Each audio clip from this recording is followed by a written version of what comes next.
Magandang buhay, ASCII members! Tara at alamin natin kung ano ang ASCII Pera Pangkahon Insurance Program, ang mga benepisyo nito at mga dapat tandaan sa inyong seguro. Ang ASCII Pera Pangkahon Insurance ay isang micro-insurance program mula sa alalay sa Kaunlaran Microfinance Social Development Inc. o ASCII at Pioneer Life Inc. Ito ay nagsesiguro sa buhay ng mga kasapi nito. Sa madaling sabi, para sa inyo to.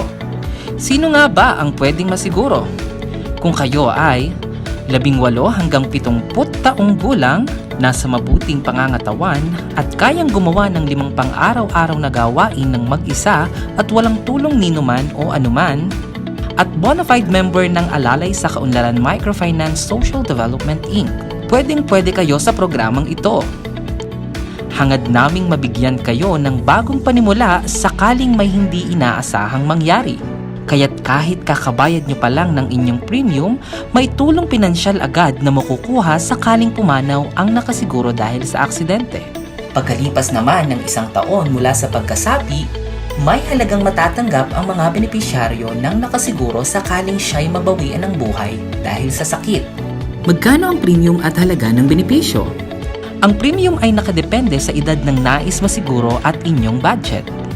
Ito ay nagsisimula sa 300 pesos para sa 30,000 halaga ng benepisyo, hanggang 800 premium para sa 100,000 halaga ng benepisyo.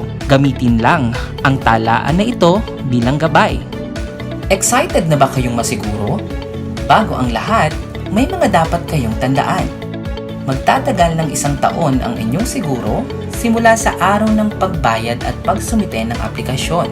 Kapag 76 years old na ang nakasiguro, otomatikong matatapos ang siguro at wala ng benepisyong pwedeng makuha sakaling may hindi inaasahang pangyayari. Kung sakaling pumanaw ang nakasiguro dahil sa sakit, babayaran namin ang benepisyo kung nalagpasan na ang 1-year contestability period o 1 taon mula sa araw na sila'y unang nasiguro. Kung ang nakasiguro naman ay mag-renew sa mas mataas na premium kumpara sa unang bayad, ang kaukulang benepisyo nito ay masasakop muli sa 1-year contestability period. May palugit na 30 araw ang pagre-renew ng nakasiguro para siya'y hindi masakop ng bagong contestability period. Sa panahong ito, walang kaukulang benepisyo matatanggap ang nakasiguro. At panghuli, gusto man namin kayong matulungan anuman ang mangyari, walang kaukulang accidental benefit na matatanggap ang nakasiguro kung siya'y bawian ng buhay ng dahil sa paglabag sa batas o dahil sa ipinagbabawal na gamot. Simple na, maaasahan pa. Yan ang ASCII Pera Pangkahon Insurance Program. Mag-apply sa pinakamalapit na sangay ng alalay sa Kaunlaran Microfinance Social Development Inc. o sa aming mga authorized micro-insurance coordinator.